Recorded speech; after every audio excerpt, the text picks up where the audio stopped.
Merhabalar kıymetli izleyicilerim ve takipçilerim. Binnur'un Mutfağı kanalıma ve mutfağıma hoş geldiniz. Bugün sizlere herkesin doğal antibiyotik diye nitelendirdiği sarımsaktan turşu yaptım, onun tarifini paylaşıyor olacağım. Tarifime başlamadan önce kimin nereden izlediğini bana yorumlardan yazarsanız değerli takipçilerimin nereden izlediğini öğrenmiş olurum.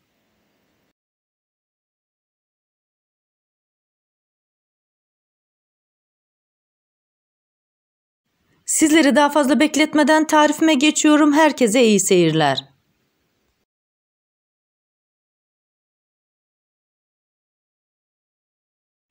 Tarifimde 1 kilo taze sarımsak kullandım.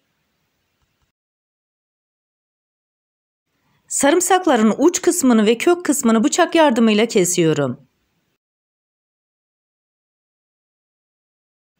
Daha sonra dişlerini birbirinden ayırıyorum. Tarifimi buraya kadar izlediyseniz ve hala kanalıma abone değilseniz abone olup beğeni ve yorumlarınızla beni desteklerseniz çok sevinirim. Beğeni ve yorumlarınız benim için gerçekten çok kıymetli. Sarımsakların dişlerini ayırarak derince bir kasenin içerisine koydum. Üzerine geçinceye kadar soğuk suyu ekliyorum. Bir gün boyunca bu şekilde bekletiyorum. Böylelikle soyma esnasında bize kolaylık sağlayacak. Bir gün sonra sarımsakların uç kısmını bıçak yardımıyla temizliyorum, kabuklarını soyuyorum.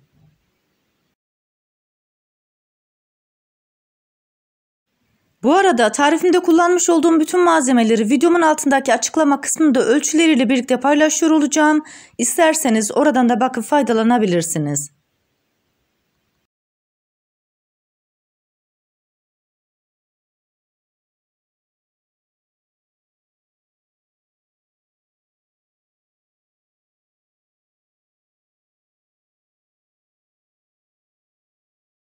Bir kilo sarımsağı bu şekilde yaparak hazırladım.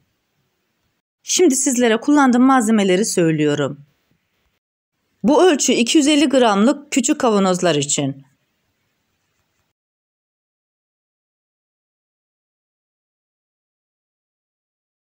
Her kavanoz için 1 tatlı kaşığı tuz, yarım çay kaşığı şeker, yarım çay kaşığı limon tuzu, her kavanoz için 3 adet defne yaprağı, çeyrek çay bardağı elma sirkesi.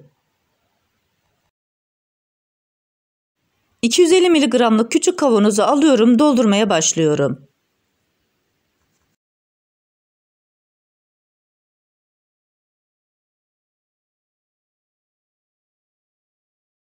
Yarısına kadar sarımsağı koyuyorum, şişenin iki tarafına defne yaprağını yerleştiriyorum.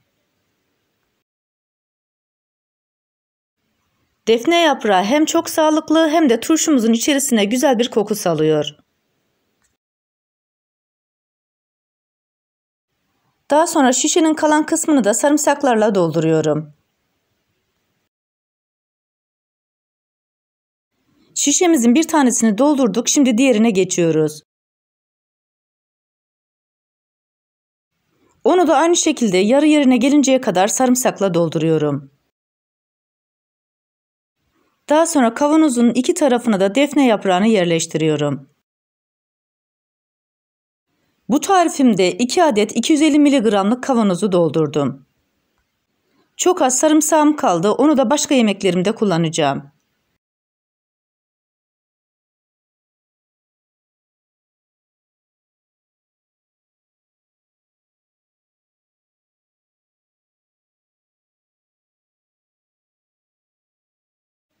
Doldurmuş olduğum şişelerin üzerine birer tane daha defne yaprağı yerleştiriyorum. Her kavanoz için 1 tatlı kaşığı salamura tuzu kullanıyorum. İsterseniz sizler bu aşamada kaya tuzu da kullanabilirsiniz. Ama kesinlikle ince tuz ya da sofra tuzu kullanmayın. Her kavanoz için yarım çay kaşığı limon tuzunu ekliyorum.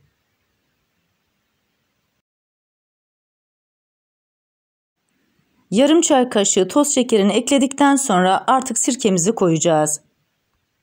Ben bu tarifimde elma sirkesi kullandım. Elma sirkesi sarımsakların daha beyaz olmasını sağlıyor. Üzüm sirkesi kullandığımız zaman renginde biraz bozulma oluyor. Sizler istediğiniz sirkeyi kullanabilirsiniz. Tadında hiçbir değişiklik olmayacak. Elma sirkesi sadece sarımsakların beyaz kalmasını sağlıyor. Hazırlamış olduğumuz kavanozların üzerine kaynar su ekliyoruz. Kaynar suyu kullandığınız zaman sarımsaklarınızda herhangi bir erime olur diye düşünmeyin. Aksine daha kütür kütür, daha lezzetli oluyor. Suyu koyma işlemini de bitirdikten sonra spatula yardımıyla havasını alıyorum.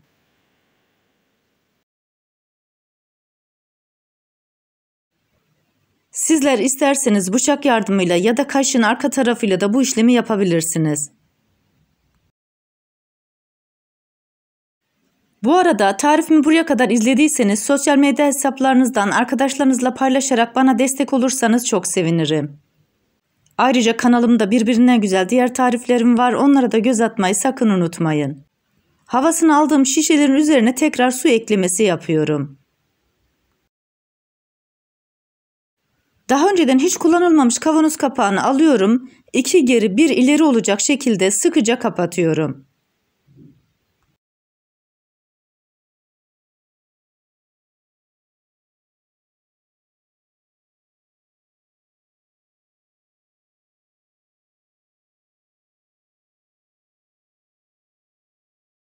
Turşuları sallayarak karıştırıyorum. Hazırlamış olduğumuz turşuları temiz bir bezin içerisine koyuyorum. Bir gece boyunca bu şekilde bekletiyorum.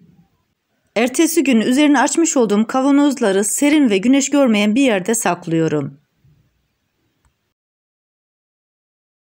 Bu turşuları bir hafta içerisinde açıp tüketebilirsiniz.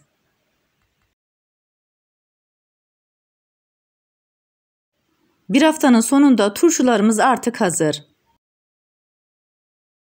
Sizlere bir de bu güzel turşunun iç dokusunu göstermek istiyorum. Bıçak yardımıyla kavanozların havasını alıyorum, kapağını açıyorum. Görmüş olduğunuz gibi berraklığından hiçbir şey kaybetmemiş ve sarımsaklarımız bembeyaz duruyor. Tarifimdeki tüm püf noktaları detaylı bir şekilde sizlere anlatmaya çalıştım. Ancak yine de aklınıza takılan bir kısım olursa bana yorumlardan yazabilirsiniz. Oradan da elimden geldiğince sizlere dönmeye çalışırım. Kütür kütür, çok sağlıklı, çok lezzetli sarımsak turşusunu yapıp deneyecek olan herkese şimdiden afiyet olsun. Bir tarifimizin daha sonuna geldik. Videomu izlediğiniz için teşekkür ederim. Bana destek olmak için tarifimi beğendiyseniz beğenmeyi, abone değilseniz abone olmayı, yeni tariflerimi izlemek için bildirim zilini açmayı, tariflerimi sevdiklerinizle paylaşmayı unutmayın. Her şeyin gönlünüzce olması dileğiyle, hoşça kalın, afiyetle kalın, Allah'a emanet olun.